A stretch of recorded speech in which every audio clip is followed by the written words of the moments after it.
की वीडियो के बाद मैं गारंटी दे सकता हूं कि आपको कोई भी स्टॉक या कोई भी कंपनी का वैल्यूएशन करने में कोई भी प्रॉब्लम नहीं आने वाली है। भैया हमको किसी ने फंडामेंटल एनालिसिस नहीं सिखाया, जिसने भी सिखाया है वो पूरे तरीके से कंफ्यूजिंग है। आज मैं आपको बताने वाला हूँ फंडामेंटल एनालिसिस किसी भी स्टॉक का कैसे करते हैं, और मैं साथ साथ आपको एग्जाम्पल भी देता रहूंगा, साथ साथ आपको एक बड़ी चीजें, एक मोटी चीजें मैं बता दूंगा, जिससे कि आपको किसी और के ऊपर रिलाई नहीं करना पड़ेगा। तो नमस्कार दोस्तों, मेरा नाम है आर्यन सिंह। मैं हूं आईआईटी पटना से NISM certified research analyst, NISM certified mutual fund distributor और NISM certified equity derivative research analyst. तो आज की वीडियो, अगर आप चैनल पर नए हैं, मेरे को नहीं जानते हैं, तो चैनल को सब्सक्राइब करके रख ले। आपने पहले से कर रखा है तो स्टे ट्यून, आपको बहुत सारी नई इंटरेस्टिंग वीडियोस इस चैनल पर मिलने वाली है। आज का मुद्दा ये है कि हम पूरे YouTube पर स्क्रॉल कर रहे हैं कि भैया हमको किसी ने फंडामेंटल एनालिसिस नहीं सिखाया, जिसने भी सिखाया है वो पूरे तरीके से कंफ्यूजिंग है। ठीक है, जो भी लोग नए मार्केट में आते हैं, किसी की टिप्स पर, किसी के स्टॉक रिकमेंडेशन पर स्टॉक को खरीद लेते हैं, स्टॉक को बाई कर लेते हैं, स्टॉक को सेल कर लेते हैं, जिससे कभी कभी उनको मुनाफा मिलता है, कभी कभी उनको एक घाटा का सामना देखने को मिल सकता है। तो आज की वीडियो के बाद मैं गारंटी दे सकता हूं कि आपको कोई भी स्टॉक या कोई भी कंपनी का वैल्यूएशन करने में कोई भी प्रॉब्लम नहीं आने वाली है। तो प्लीज इस वीडियो को लास्ट तक जरूर देखें। हो सकता है स्पीड थोड़ा लंबी, वीडियो थोड़ी लंबी हो जाए, तो स्पीड को 1.25x स्पीड या 1.5x स्पीड पर देख लें। तो बेसिकली मैं आपको 4 से 5 रेशियो बताने वाला हूं, उनको कैलकुलेट करने का तरीका बताने वाला हूं, और मैं ये देखने वाला हूं कि किसी भी कंपनी के आप स्टॉक को और किसी भी कंपनी के रेशियोज को, जब आप फंडामेंटल रेशियोज को देखेंगे तो कैसे उनको जज कर सकते हैं, कैसे उनको समझ सकते हैं। देखो, पहली चीज तो एक टॉप डाउन एनालिसिस की बात करते हैं हम लोग कि यार कंपनी के स्टॉक के पीछे या कंपनी के पीछे हम लोग पीछे क्या क्या एनालिसिस कर सकते हैं। तो टॉप डाउन एनालिसिस में सबसे पहले हम पूरी इकोनॉमी को देखते हैं। इकोनॉमिक में कैसा वो कंपनी, कैसा वो स्टॉक परफॉर्म कर रहा है। उसके बाद हम लोग फिर उस कंपनी के इंडस्ट्री में देखते हैं कि उस इंडस्ट्री में कितने कितने उसके कंपटीटर्स हैं, क्या वो अकेला कंपनी में खड़ा है, क्या वो दुकेला है या क्या तिकेला है, या बहुत सारे उसके कंपटीटर्स हैं उस कंपनी में, उस इंडस्ट्री में। ठीक है, लास्ट में हम लोग कंपनी के बारे में समझते हैं। तो देखो, अगर आपने कोई भी कंपनी का स्टॉक एनालिसिस करना है तो सबसे पहले आप इकोनॉमिक्स देखो उसकी, कि यार इकोनॉमी में वो स्टॉक कैसा चल रहा है, इकोनॉमी में वो कंपनी कैसी परफॉर्म कर रही है। उसके बाद उसकी इंडस्ट्री में देखो, किस इंडस्ट्री से वो कंपनी बिलोंग करती है, किस इंडस्ट्री से वो सेक्टर बिलोंग करता है। उसके बाद फिर आपने वहां चेक करना है कि उस कंपनी के इंडस्ट्री में उसके कंपटीटर्स में कैसा परफॉर्मेंस वो दे रही है। उसके बाद आपको फिर ये आपके फंडामेंटल एनालिसिस पर आना है। तो ठीक है, आज मैं आपको बताने वाला हूं कि फंडामेंटल एनालिसिस किसी भी स्टॉक का कैसे करते हैं। मैं साथ साथ आपको एग्जांपल भी देता रहूंगा, साथ साथ आपको एक बड़ी चीजें, एक मोटी चीजें मैं बता दूंगा, जिससे कि आपको किसी और के ऊपर रिलाई नहीं करना पड़ेगा। तो सबसे पहले चलते हैं भाई कि हम शेयर होल्डिंग देखते हैं। अब शेयर होल्डिंग का मतलब यह है कि कंपनी कितने शेयर्स को, कंपनी ने अपने बड़े शेयर्स कितने कितने लोगों को बांट रखे हैं। और प्रमोटर्स की बात करें, अगर promoter holding,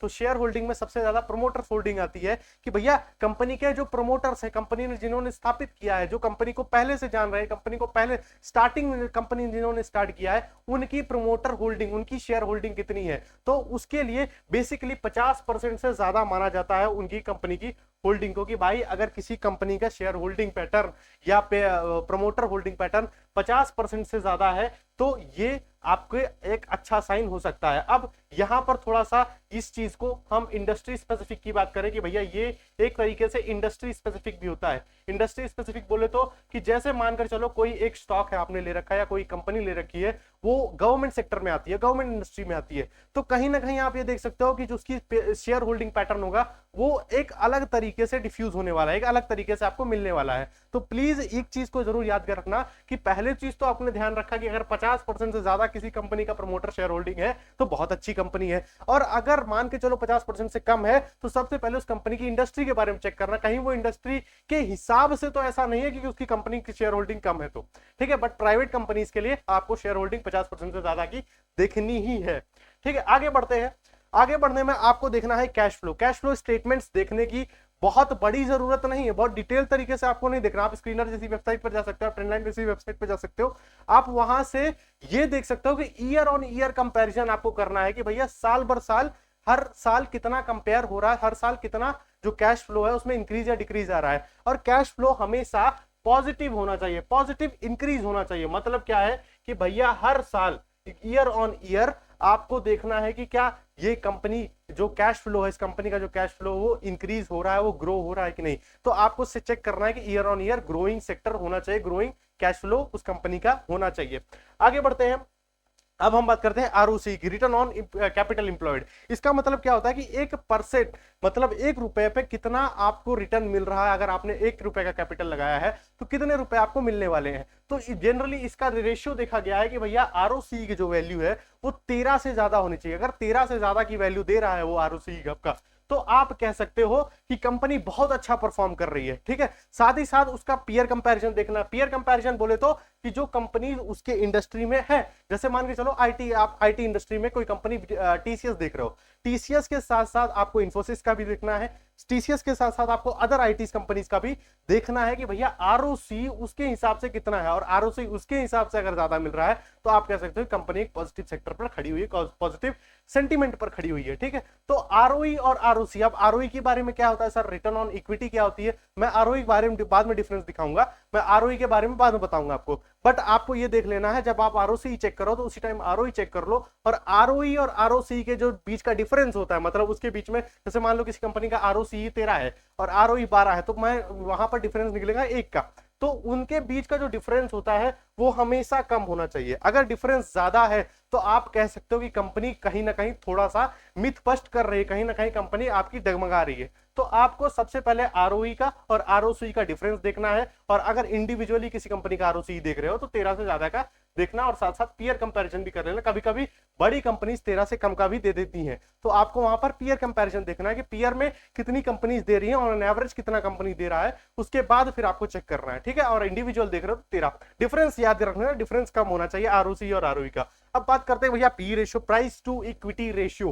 price to equity ratio का बहुत मिथ चल रखा है कि यार प्राइस टू इक्विटी रेशियो ज्यादा होना चाहिए, प्राइस टू इक्विटी रेशियो कम होना चाहिए। बट मैं तुमको एक डिफरेंस, एक बहुत बहुत बहुत माइनर चीज बताने वाला हूं कि पीई रेशियो सिर्फ और सिर्फ स्टॉक के वैल्यूएशन के बारे में बताती है आपको कि स्टॉक ओवर वैल्यूड है, स्टॉक अंडर वैल्यूड है। बस आपको इतना जानना है, आपको पीई और के बारे में, पीई के बारे में और कुछ जानने की जरूरत नहीं है। तो सबसे पहली चीज आपको एक वैल्यूएशन चेक देती है, और पी रेशियो का वैल्यू जो होता है, इससे आपको पता चल जाता है कि अगर बढ़ती हुई वैल्यू है तो स्टॉक ओवर वैल्यूड है, मतलब स्टॉक की बहुत ज्यादा वैल्यूएशन है, इसकी इतनी वैल्यूएशन नहीं होनी चाहिए। और पी रेशियो आपका कम है तो आप कह सकते हो स्टॉक अंडर वैल्यूड है।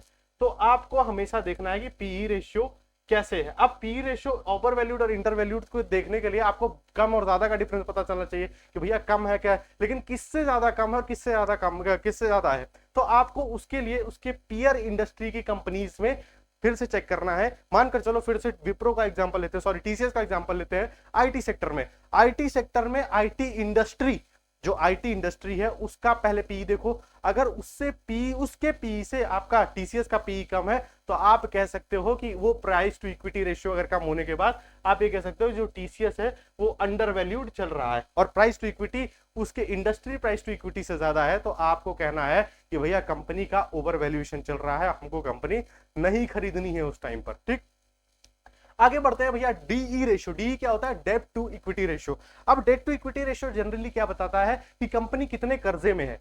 डेट टू इक्विटी रेशियो हमेशा जनरली देखा गया है कि ये 1 से कम हो। 1 से कम हो क्यों, मतलब मैं बताता हूं, अगर 1 से कम है तो इसका मतलब आप कह सकते हो कि जो डेट है वो लेस है इक्विटी से, मतलब इक्विटी ज्यादा है और डेट कम है। आपको 1 से हमेशा नीचे रखना है डेट टू इक्विटी रेशियो को। अगर डेट टू इक्विटी रेशियो 1 से ज्यादा है तो आप कह सकते हो कि भैया यहाँ डेट तो ज्यादा है, डेट ज्यादा है और इक्विटी कम है।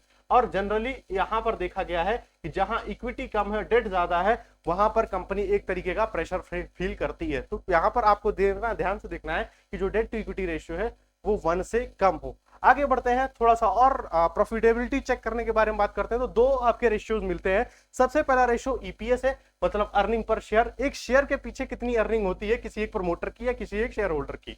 तो ये जनरली बताता है कि आपका अगर एक कंपनी का जो पूरा प्रॉफिट है वो पूरा प्रॉफिट हर शेयर में कैसे बटेगा। मतलब एक पूरे कंपनी ने एक ओवरऑल प्रॉफिट किया, उस प्रॉफिट के बाद आपको जितना जितना आपका शेयर्स है उसके हिसाब से प्रॉफिट आपके बटेंगे। तो यहां पर देखना है कि पीई ईपीएस जो है वो जनरली आपके प्रॉफिटेबिलिटी चेक के बारे में बताता है। और हमेशा देखना है कि ईपीएस आपका एक कंपनी का बढ़ते रहना चाहिए ईयर ऑन ईयर। तो ईयर ऑन ईयर आपको कंपैरिजन करना है और साथ साथ ये भी देखना है कि ईपीएस आपका बढ़ता हुआ जाए। यहां पर ईपीएस बहुत इंपॉर्टेंट रोल प्ले करता है।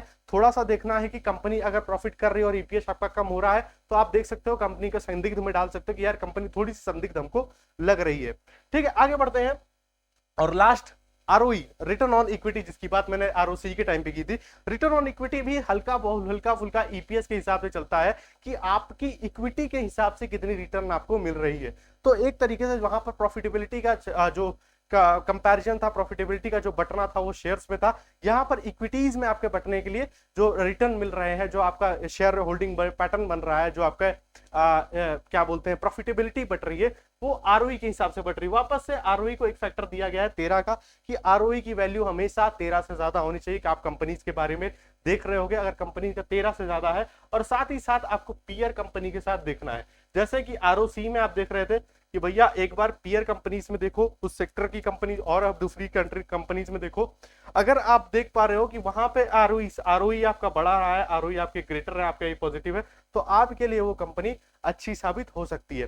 बाकी ये आपके कुछ कुछ फैक्टर्स थे जिसको आप स्क्रीनर वेबसाइट पर जाकर चेक कर सकते हो। स्क्रीनर.in पर बहुत सारी फंडामेंटल वेबसाइट प्रोवाइड करती हैं फंडामेंटल एनालिसिस, जैसे कि आपका जो भी आपका ट्रेडिंग प्लेटफॉर्म्स हो गए, वो भी आजकल फंडामेंटल्स प्रोवाइड करती हैं। नहीं तो जाना है तो आपको स्क्रीनर.com पे चले जाना है, स्टॉक विद मी पे जाना है, ट्रेंड लाइन पर चले जाना, बहुत सारी बतेरी वेबसाइट्स आपके पास रखी हुई हैं। बाकी वीडियो कैसा लगा एक बार कमेंट सेक्शन में जरूर बताना। अगर वीडियो पर नए हो, चैनल पर नए हो, तो चैनल को सब्सक्राइब कर लो, वीडियो को लाइक कर लो, और अपने दोस्तों के साथ जरूर शेयर करो और उनके साथ नॉलेज बढ़ाने की कोशिश करो। Thank you, have a nice day.